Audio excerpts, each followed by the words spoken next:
প্ৰতিযোগিতা ৰঞ্জিতা ৰাভা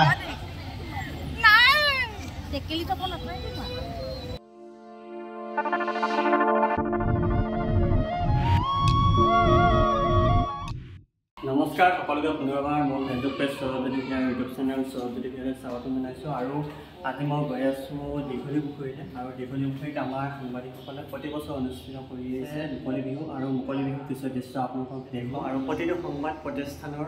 সাংবাদিকসকলে লগ হৈ এই বিহু উদযাপন কৰে মুকলি বিহু যিহেতু সাংবাদিকসকলে বিহুৰ সময়ছোৱাটো অফিচতে কটাবলগীয়া হয় আৰু সংবাদ মাধ্যমত যিসকল ব্যক্তিয়ে কাম কৰে সংবাদ মাধ্যমত যিসকল কৰ্মৰত তেওঁলোকে প্ৰতি বছৰ অনুষ্ঠিত কৰি আহিছে এই সাংবাদিকৰ বিহুখন আৰু ভাবিছোঁ মই তালৈকে এবাৰ যাওঁ আৰু তাৰ পৰা আপোনালোকক কিছু দৃশ্য দেখুৱাম গতিকে ব্লগটি শেষলৈকে চাই থাকক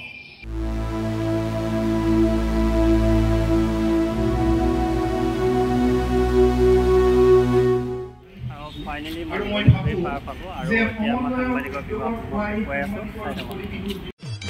প্ৰকৃতিৰ নতুন পৰশেৰে কুলি কেতেকীৰ সুমধুৰ মাতেৰে সেইদিনা আৰম্ভ হৈছিলহে বহাগ আহি আহি বহাগক বিদায় দিবলৈ সাজু হৈছে জাতিটোৱে বহাগৰ এই অন্তিম মুহূৰ্তত আজি দীঘলী পুখুৰী পাৰত অনুষ্ঠিত হৈছে সাংবাদিকৰ বিহু বছৰটোৰ প্ৰতিটো দিনে খবৰ বিচাৰি ফুৰা সাংবাদিকে আজিৰ দিনটোত উদযাপন কৰিছে বিহু একত্ৰ সাংবাদিকৰ সংগঠন সমন্বয়ৰ আন্তৰিক আয়োজনেৰে দীঘলী পুখুৰী পাৰত দিনজোৰা কাৰ্যসূচীৰে অনুষ্ঠিত কৰিছে 11তম সাংবাদিকৰ মুকলি বিহু আৰু এক সুন্দৰ পৰিৱেশৰ মাজত চাওক খুব সুন্দৰভাৱে বিহুখন উদযাপন কৰিছে আৰু এইফালে এতিয়া আমাৰ আছে পতাকা উত্তোলন কাৰ্যসূচী আৰু তাৰপিছতে মই দেখুৱাই আছোঁ ইয়াৰ পৰৱৰ্তী কাৰ্যসূচীসমূহ গতিকে ব্লগটি শেষলৈকে চাই থাকক সেই তিনিটা স্থানত উপস্থিত হ'বলৈ অনুৰোধ জনাইছোঁ প্ৰথমে আমি যাম বৰুৱা হয় সিংহপুৰুষ ৰাধা গোবিন্দ বৰুৱাৰ আমি শ্ৰদ্ধা আগবঢ়াই নিব আৰু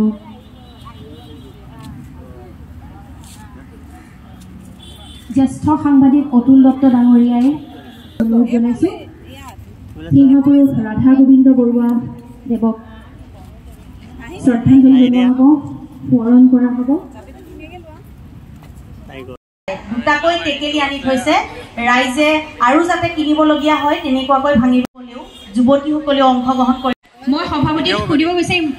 প্ৰথম টেকেলিটো কোনে ভাঙিব কোনে আগবাঢ়িব প্ৰথমতে আমাৰ কাৰ্যকৰী সভাপতিৰ জৰিয়তে অংকুৰদা ঋতুপৰ্ণত আছে মই শিশুৰ মাক ন মোক শিশু বুলিয়ে ধৰি ল'বচোন শিশু ৰঞ্জিতা ৰাভাই খেলিব সময়ৰ প্ৰতি লক্ষ্য ৰাখি আমি খুব খৰতকীয়াকৈ এই কামবোৰ কৰিবলৈ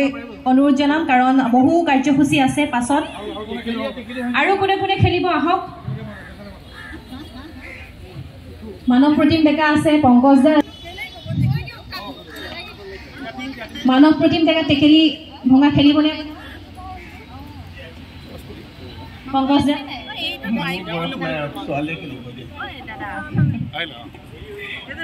আমি আমাক কৰিছোঁ মিছা কলিতা তোমাৰ লেট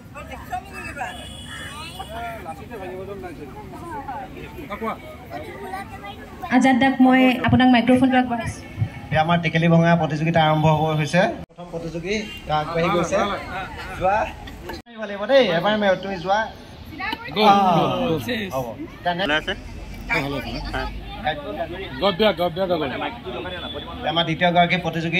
আমাৰ দ্বিতীয়গৰাকী প্ৰতিযোগী আগবাঢ়িছে আৰু এইবাৰ আন এগৰাকী কণমানি গেজু গেজু গেজু কুঁৱলীয়ে খেলিব এবাৰ মাৰিডাল কুঁৱলীতকৈ দীঘল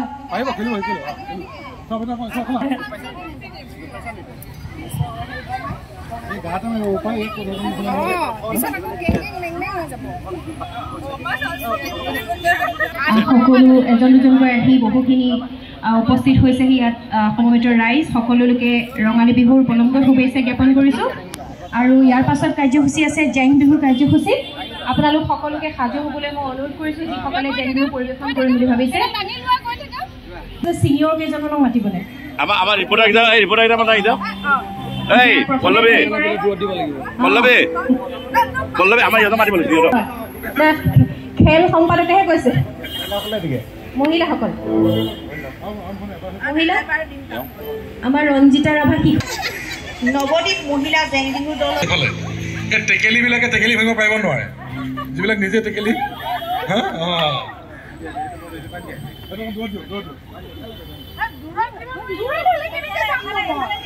এবাৰ প্ৰতিযোগিতাৰ ৰঞ্জিতা ৰাভা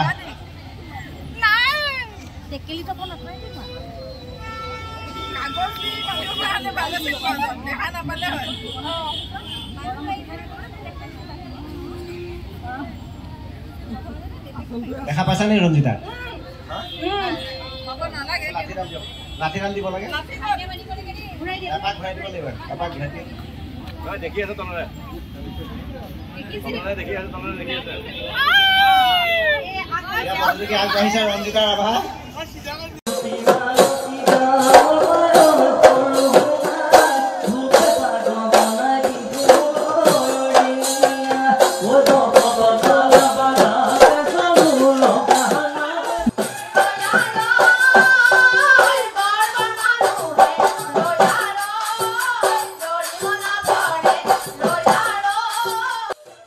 আৰু এতিয়া জেং বিহু নাচিব আৰু জেং বিহুৰ কিছু দৃশ্য মই আপোনালোকক দেখুৱাই আছোঁ চাই থাকক গতিকে এই জেং বিহুৰ পাছতে আমি আপোনালোকলৈ আগবঢ়াম সংগীতানুষ্ঠান আমাৰ ওচৰত শৰ্মিষ্ঠা চক্ৰৱৰ্তী আছে এগৰাকী জনপ্ৰিয় কণ্ঠশিল্পী তেখেতে গীত পৰিৱেশন কৰিব তাৰ পাছত আছে কবিতা আবৃত্তি নৃত্য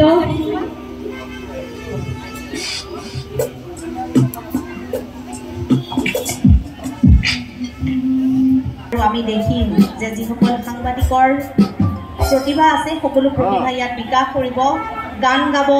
নাচিব কবিতা আবৃত্তি কৰিব গতিকে সকলোৰে সহায় সহযোগিতা বিচাৰিম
লাগিছে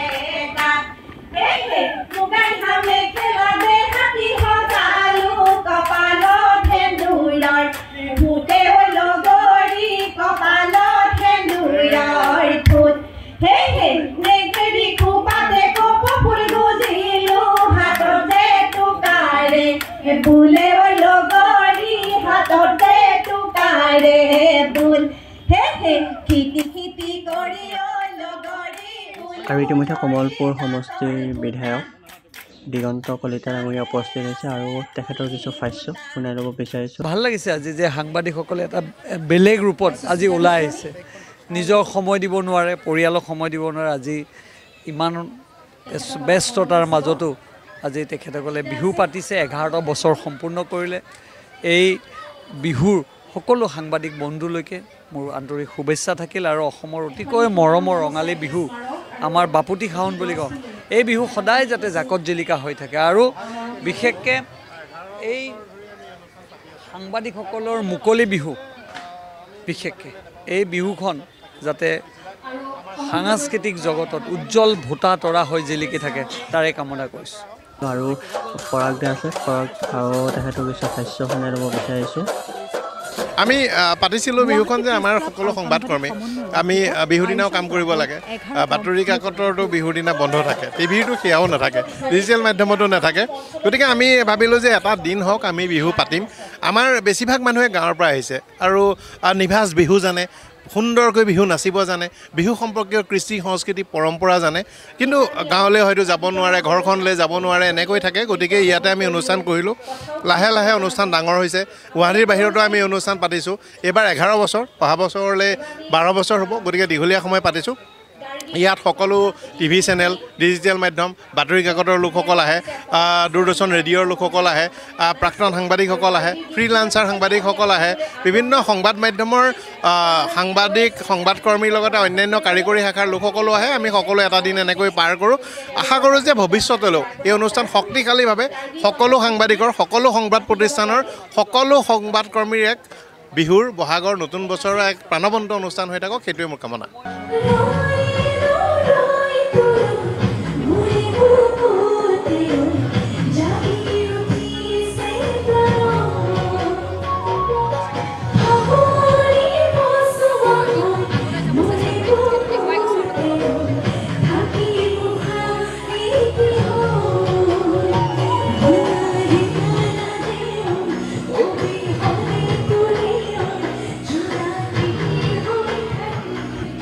Thank you.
কৰ্মব্যস্ততাৰ মাজতো সময় উলিয়াই প্ৰতিগৰাকী সাংবাদিকে উদযাপন কৰিছে এই মুকলি বিহু।